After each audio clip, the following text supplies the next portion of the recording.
6장 1절에서 7절의 말씀입니다. 이 시기에 제자들이 점점 불어났다. 그런데 그리스 말을 하는 유대 사람들이 히브리 말을 하는 유대 사람들에게 불평을 터뜨렸다. 그것은 자기네 가부들이 날마다 구호 음식을 나누어 받는 일에 소홀히 여김을 받기 때문이었다. 그래서 12 사도가 제자들을 모두 불러놓고 말하였다. 우리가 하나님의 말씀을 전하는 일은 제쳐놓고서 음식 베푸는 일에 힘쓰는 것은 좋지 못합니다. 그러니 형제자매 여러분, 신망이 있고 성령과 지혜가 충만한 사람 7을 여러분 가운데서 뽑으십시오. 그러면 그들에게 이 일을 맡기고 우리는 기도하는 일과 말씀은 섬기는 일에 헌신하겠습니다. 모든 사람이 이 말을 좋게 받아들여서 믿음과 성령이 충만한 사람인 스데반과 빌립과 브로고로와 니가노르와 디몬과 바메나와 안디옥 출신의 이반 사람으로서 유대교에 개종한 사람인 니골라를 뽑아서 사도들 앞에 세웠다. 사도들은 기도하고 그들에게 안수하였다. 하나님의 말씀이 계속 퍼져나가서 예루살렘에 있는 제자들의 수가 부쩍 늘어나고 제사장들 가운데서도 이 말씀에 순종하는 사람들이 많았다. 이것은 주님의 말씀입니다.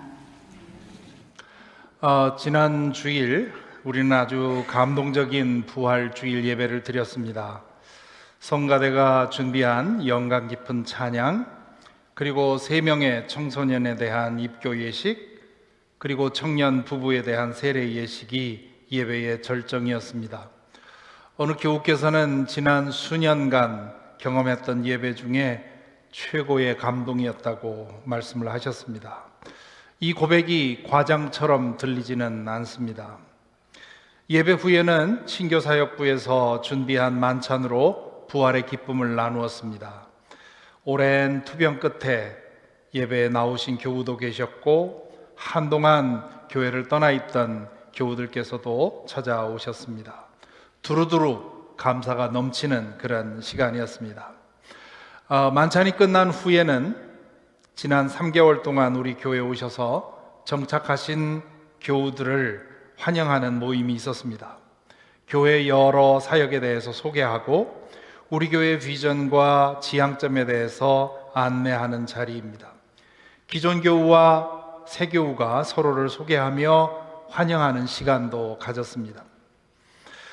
이 자리에서 기존 교우들이 차례로 돌아가면서 새 교우들에게 자기소개를 하는데, 자기소개를 하면서 하나같이 덧붙이는 말씀이 우리 교회가 너무 좋습니다, 혹은 우리 교회에 온 이후로 너무 행복한 시간을 지내고 있습니다, 그렇게 말씀하셨습니다. 교우들께서 그렇게 말씀하시는 것을 들으면 담임 목사로서는 당연히 기쁘고 감사하지요. 그런데 그 고백이 계속 이어지니까 나중에는 조금 난감해졌습니다. 혹시 새 교우들이 우리 교회를 사교 집단으로 아는가다 아닌가 생각이 들 정도였습니다. 그래서 제 차례가 왔을 때 이렇게 말씀드렸습니다. 기존 교우들의 고백을 듣고 환상은 가지지 마십시오. 세상에 완전한 교회는 없습니다. 다만 모든 일을 바르게 교회답게 하려고 모두가 노력하고 있을 뿐입니다. 예수 그리스도를 믿는다는 것은 옛사람을 십자가에서 장사 지내고 새 사람으로 부활하는 것입니다. 그것을 거듭났다고 말하지요. 하지만 거듭났다고 해서 곧바로 완전해지는 것은 아닙니다. 완전함을 향해 나가고 있는 것이지요. 그런 사람들이 모여서 한 몸을 이룬 것이 교회입니다. 그러니 교회도 완전할 수가 없습니다. 믿는 이들이 함께 완전함을 향해 가는 것이지요. 예수 그리스도 안에서 거듭났다고 해서, 성령의 사람이 되었다고 해서 연약함을 완전히 벗어날 수가 없습니다. 신실하게 믿음의 길을 걸어가는 사람도 언제든지 잠재되어 있는 연약함이 드러날 수 있습니다. 따라서 거듭난 존재인 자신에게 그런 연약함이 남아있다는 사실을 겸손히 인정하고 그 연약함이 가끔 드러나게 되면 거기에 대해서 부끄러이 여기고, 그리고 성령의 능력으로 변화되어서 그 연약함이 드러나는 순간이 점점 줄어들도록 하는 것, 그것이 우리가 할 일입니다. 그것을 성화의 과정이라 sanctification process라 그렇게 말합니다. 교회는 완전을 향해 가는 사람들이 서로 이끌어주고 밀어주며 함께 성화의 길을 가는 믿음의 공동체입니다. 따라서 교회는 완전하지 않습니다. 완전할 수 없습니다. 교인들의 성화의 수준이 다양하기 때문에 그렇습니다. 어떤 사람은 이제 막 거듭난 유아기에 있고, 어떤 사람은 상당히 자랐지만 여전히 자기 중심적인 그런 유년기에 있을 수도 있고, 또 어떤 사람은 열정으로 충만한 청년기에 있고, 또 어떤 사람은 산전수전 다 겪어서 너그러워지고 그 품는 품이 넉넉한 분도 계십니다. 그러니 생각하는 것도 다르고 행동하는 것도 다르지요. 목사도 그렇고 교인도 그렇습니다. 좋은 교회란 그러한 차이를 서로 인정해주고 존중하며 품어주면서 목회자와 교우들이 한 마음으로 바른 교회, 교회다운 교회가 되기 위해 지속적으로 노력하는 교회입니다. 믿음의 공동체가 함께 성화의 길을 가는 과정에서 때로 문제는 일어납니다. 교회로 모인 사람들의 연약함으로 인해서 크게 혹은 작게 이런저런 문제가 일어날 수 있습니다. 좋은 교회는 그런 문제가 발생할 때 바르게 판단하고 지혜롭게 대응해서 그것이 오히려 도약의 발판이 되게 하는 것이지요. 우리는 불완전한 존재로서 완전함을 향해 가는 사람들입니다. 그 여정에서 때로 완전함이 우리 가운데 일어나곤 합니다. 성령께서는 성화의 길을 가는 사람들에게 가끔 그런 선물을 주십니다. 완전함은 우리가 노력해서 만들어낼 수가 없습니다. 다만 성령께서 원하실 때 우리 가운데 일어납니다. It just happens. 믿음의 여정에서 온전하고 진실하게 하나님의 은혜를 갈구해 오신 분들이라면 제가 지금 무슨 말을 하고 있는지 다 아실 것입니다. 예배 드릴 때, 말씀을 읽고 묵상하며 기도할 때, 혹은 삶이 무너져 깨어진 자리에서 다른 사람을 붙들고 함께 부둥켜 울 때 우리 안에 있는 모든 죄성이 증발되고 오롯이 거룩함만 남는 그런 순간이 있습니다. 그런 경험을 하게 되면 우리는 그 상태로 오래도록 있고 싶어집니다. 베드로가 갈릴리의 어느 산에서 예수님이 변모하신 모습을 보았을 때 그곳에 초막을 찢고 계속 있을 수 없겠느냐고 여쭈었던 것처럼 그 완전한 상태를 지속하고 싶어지는 겁니다. 하지만 예수님은 그럴 수 없다고 말씀을 하시지요. 지금은 그래서는 안 된다는 것입니다. 우리가 완전한 존재로 회복이 되어서 그 상태에서 영원히 거할 날은 오게 될 것입니다. 예수 그리스도께서 영원한 왕으로 다시 오실 때 그때가 그날입니다. 그 이전까지 우리는 성령께서 간혹 선물로 주시는 완전함의 순간을 경험할 뿐입니다. 그런 상태를 경험하면 영적인 갈망은 더 강해지고 깊어지게 됩니다. 그리고 그 완전함의 상태가 영구화되는 그 마지막 날을 갈망하게 되지요. 교회도 마찬가지입니다. 교회를 이루어서 지내다 보면 천국이 임한 것 같은 순간이 일어납니다.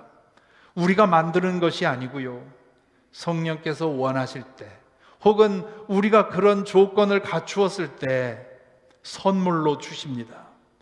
모든 교우들이 한 마음이 되어서 예배드릴 때, 사랑으로 묶여서 한 마음으로 어떤 문제를 놓고 함께 기도할 때, 혹은 마음 담아서 온 전심을 다해 찬양을 드릴 때, 혹은 사랑에 휩싸여서 어떤 일을 위해 함께 헌신할 때, 그때 그런 일이 일어나는 것이지요. 그런 순간이 잦아질수록 교회는 점점 더 거룩해지는 겁니다. 그러나 선물로 찾아온 그 천국을 붙잡아 두지는 못합니다. 새하늘과 새 땅이 임하는 날까지 우리는 간혹 혹은 자주 주어지는 성령께서 주시는 그 완전함의 선물을 맛보고 가는 것에 만족할 수밖에 없습니다. 그런 순간에 경험을 하게 되면 간혹 교회에서 인간적인 연약함이 드러나더라도 심하게 흔들리지 않을 수 있습니다. 완전한 순간을 경험한 적이 없다면, 혹은 그런 순간이 교회 안에 자주 일어나지 않는다면, 그 교회는 아주 작은 인간적인 문제만으로도 엄청나게 흔들릴 수가 있는 것이지요. 사도행전을 읽어보면 첫 4장은 예루살렘에 임했던 천국과 같은 교회의 이야기를 기록하고 있습니다. 오순절의 성령의 강림이 워낙 특별했기 때문에 그 은혜를 입은 사람들의 완전함이 상당히 오래 지속이 됐던 것이죠. 믿는 이들이 충만한 성령의 은혜로 짧은 순간에 상당히 높은 거룩성에 이른 것입니다. 그러니 그들이 모인 공동체에 여러 가지 놀라운 일들이 일어났다고 누가는 2장과 4장에서 기록하고 있는 것이지요. 그런데 5장 그리고 6장 이렇게 넘어가면서 믿는 이들의 연약함이 드러나서 교회가 어려움을 겪는 이야기들이 나옵니다. 성령의 역사가 아무리 강력하고 충만해도 그 상태를 영구적으로 만들 수 없다는 사실을 여기서 확인하게 됩니다. 아나니아와 삽비라의 이야기가 아주 가장 충격적인 일이었지요. 누가는 이 아나니아와 삽비라의 이야기를 기록하면서 은혜가 충만할수록 그 추락은 더 심각하다는 사실을 경고하고 있다고 할 수 있습니다. 오늘 읽은 사도행전 6장의 본문은 예루살렘 교회에 일어난 또 다른 연약함의 이야기입니다. 유대인들은 오래전부터 세계 여러 나라에 흩어져 살았습니다. 바빌로니아에서 70년 포로 생활을 한 후에는 그 흩어져 사는 사람들이 더 많아졌습니다. 그들 중에는 하나님께서 그들에게 약속으로 주신 그 약속의 땅에 돌아가 살고 싶은 마음이 간절한 사람들이 많았습니다.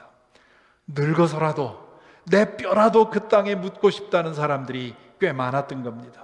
그래서 예루살렘에 이주해 온 그런 사람들이 많이 있었던 것이지요. 오늘의 본문에 나오는 그리스 말을 하는 유대 사람들이라는 말은 바로 그런 사람들을 가리킵니다. 그런가 하면 유대 땅에서 대를 이어서 살아온 사람들이 있습니다. 누가는 그 사람들을 히브리 말을 하는 유대인들 그렇게 부릅니다. 당시 히브리어는 제사장이나 율법학자 같은 그런 사람들이 주로 사용했고요. 평민들은 아람어를 사용을 했습니다. 그런데 이 아람어는 히브리어와 같은 그런 어족이었기 때문에 편의상 히브리 말을 하는 유대 사람들 그렇게 표현을 한 것이지요.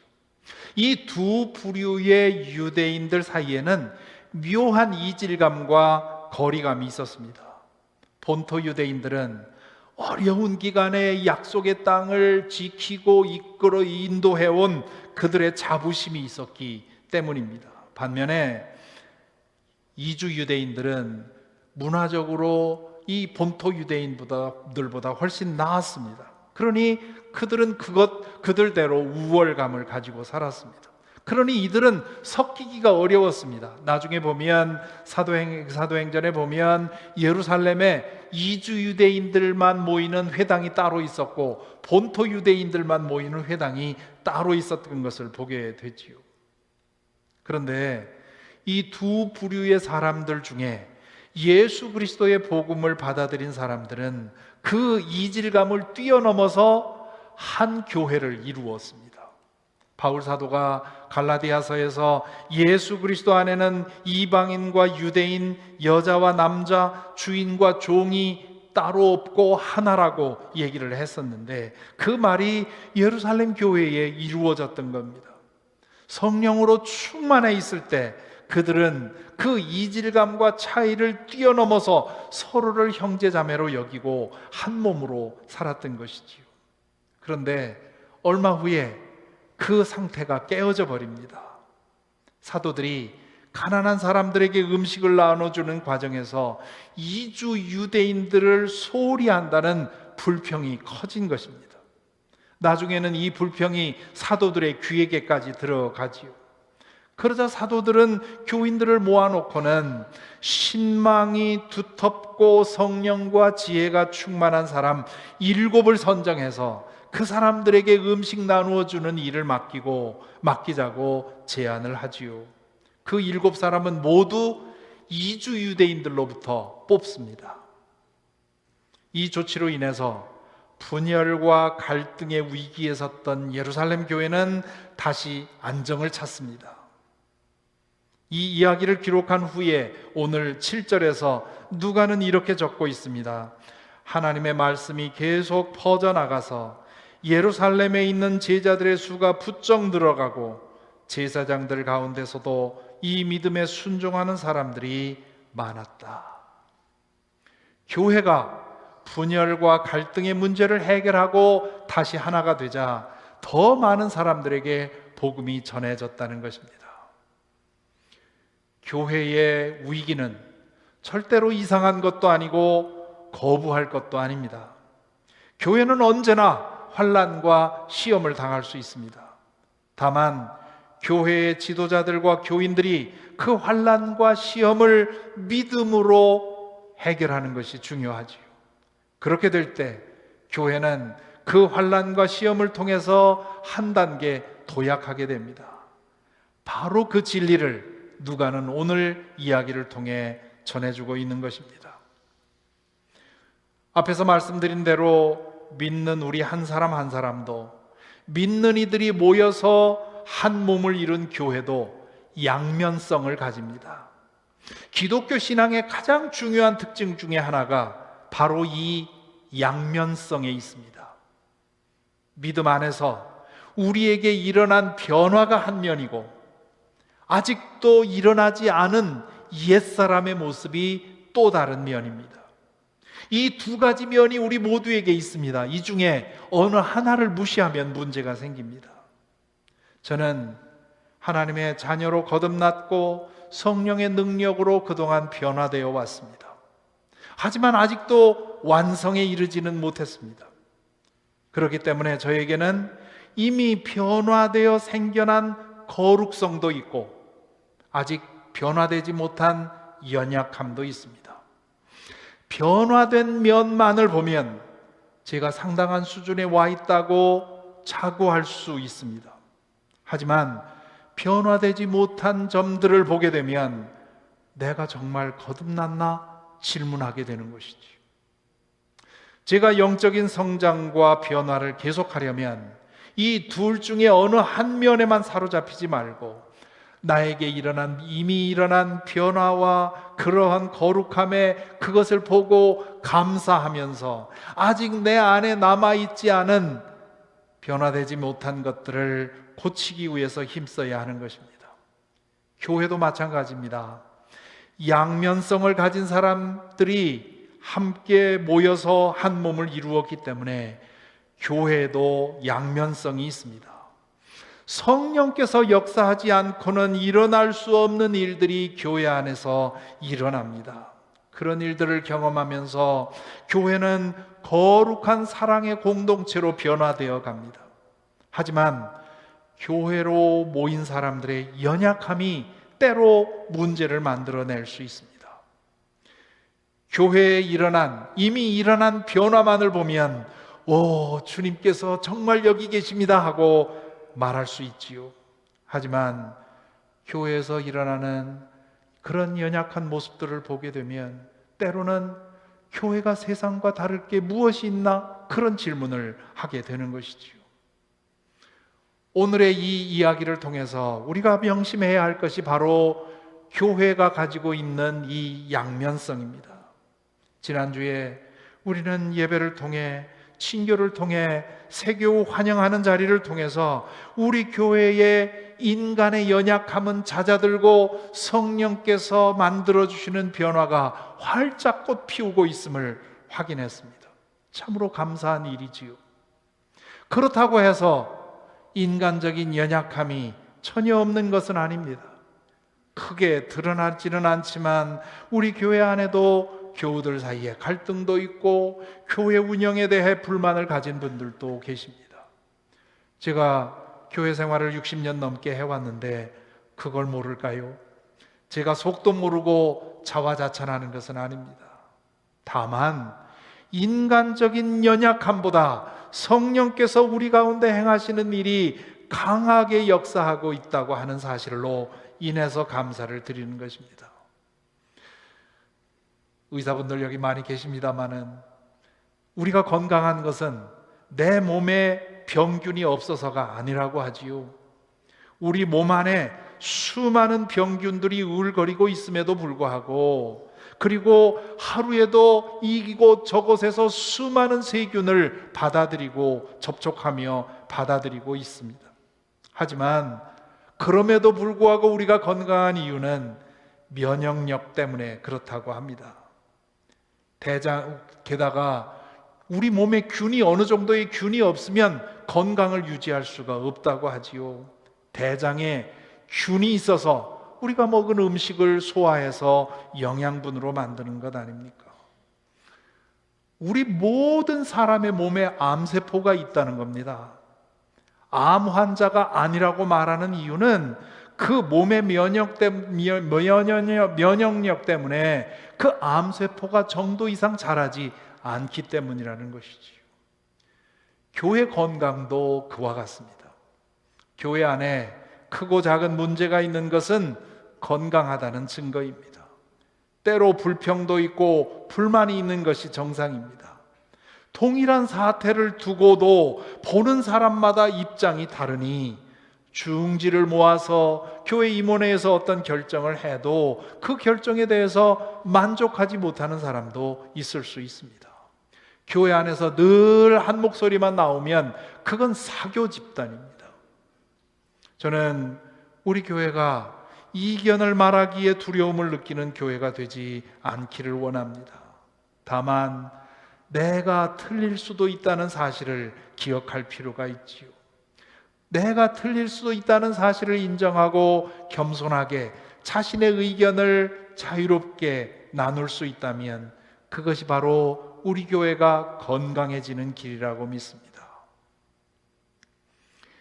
몸을 건강하게 하는 길은 몸속에 있는 모든 세균을 죽이는 데 있는 것이 아니라 면역력을 키워주는 데 있는 것처럼, 교회의 건강은 모든 이견과 불평과 불만을 억압하는 데 있는 것이 아니라 우리의 영적 면역력을 키우는 데 있습니다. 교회의 영적 건강을 지키는 면역력은 바로 영성에 있습니다. 이것이 오늘의 이야기를 묵상하며 우리가 마음에 새길 두 번째의 진실입니다. 이주 유대인들과 본토 유대인들 사이의 갈등은 수개월 혹은 수년 동안 서서히 커져서 수면 위로 올라왔을 것입니다. 사도들이 음식을 나누는 과정에서 실제 본토 유대인들을 편애했는지 아니면 이주 유대인들이 자격지심 때문에 그렇게 느낀 것인지는 확실하지 않습니다. 사도들이 의도적으로 차별했을 가능성은 없어 보입니다. 그들은 공평하게 한다고 했는데 편애하는 것처럼 보였을지도 모릅니다. 그것이 처음에는 문제되지 않았습니다. 사도들의 진심을 믿었기 때문입니다. 또한 먹는 거 가지고 투정하는 그런 정도나 그렇게 하기에는 받은 은혜가 너무 컸기 때문입니다. 그러다가 성령의 충만함이 잦아들면서 불평과 불만의 소리가 커졌습니다. 그것이 사도들의 귀에까지 들어갔습니다. 그러자 사도들이 교인들을 모아서 이렇게 말합니다. 우리가 하나님의 말씀을 전하는 일은 제쳐놓고서 음식 베푸는 일에 힘쓰는 것은 좋지 못합니다. 그러니 형제자매 여러분, 신망이 있고 성령과 지혜가 충만한 사람 7을 여러분 가운데서 뽑으십시오. 그러면 그들에게 이 일을 맡기고 우리는 기도하는 일과 말씀을 섬기는 일에 헌신하겠습니다. 지금 교인들은 음식을 분배하는 데 있어서 차별이 있었다고 불평하고 있습니다. 그런데 사도들은 교인들을 모아놓고 거기에 대해서 시시비비를 따지지 않습니다. 이주 유대인들을 책망하지도 않고 자신들을 변호하지도 않습니다. 그 대신 음식 나누는 일로 인해서 자신들이 기도하는 일과 말씀을 섬기는 일에 지장받고 있으니 그 일을 도맡아 할 사람들을 세우자고 제안을 하지요. 이 제안에서 우리는 이 사태에 대한 사도들의 인식을 볼 수 있습니다. 그들은 이주 유대인들이 느끼고 있었던 차별의식 문제를 행정적인 문제가 아니라 영적인 문제로 본 것입니다. 영적인 차원에서 문제가 발생했기 때문에 음식 문제로 인한 불평, 불만이 생긴 것이지요. 그리고 그 불평, 불만이 지속되면 그들 자신의 영적 지도력이 심각하게 손상될 위험을 보았습니다. 믿음의 공동체에 영적인 문제가 생겼다면 1차적인 책임은 영적 지도자에게 있습니다. 사도들은 교인들의 불평을 통해서 자신들의 영성에 문제가 일어나고 있다는 사실을 알아차린 것입니다. 교인 수가 증가하다 보니 사도들이 그 일을 감당하기에 버거워졌고, 그러다 보니 기도하는 시간과 말씀을 준비하고 전하는 시간이 점점 잠식당했습니다. 그들의 영성이 고갈되고 있었던 것이지요. 사도들은 이 사태를 보고 자신들이, 그리고 교회가 영적인 악순환에 걸려 있다는 사실을 깨닫습니다. 음식 나누는 일에 시간을 사용하려면 기도하고 말씀 섬기는 일을 소홀히 해야 되고, 그렇게 되면 자신들의 영성이 고갈되고, 그들의 영성이 고갈되면 교인들의 영성이 고갈되고, 그렇게 되면 교회 일들에 대한 교인들의 불평과 불만은 더 증폭됩니다. 불평, 불만의 요소를 없애려면 음식 나누는 일에 더 많은 시간을 쏟아야 됩니다. 그러면 그들의 영성은 더 고갈되고, 그렇게 되면 교인들의 영혼은 더 삭막해지고, 그렇게 되면 교회는 더 심란해지고 시끄러워지는 것이지요. 사도들은 그 사실을 발견하고 영적 악순환의 고리를 끊기를 결단한 것입니다. 그 판단은 옳았죠. 문제의 원인은 영성에 있었고, 따라서 해결책의 원인도 영성에 있었던 것입니다. 개인도 그렇고 교회도 그렇습니다. 우리가 만나는 모든 문제는 영성의 문제라고 보면 거의 틀림이 없습니다.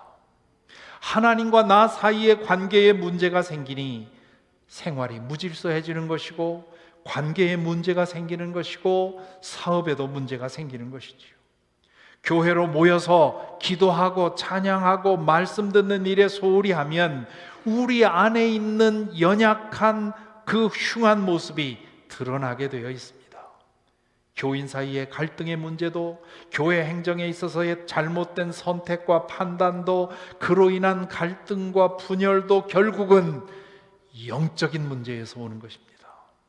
영성이 고갈되면 아주 사소한 문제도 교회 전체를 흔들 수가 있습니다.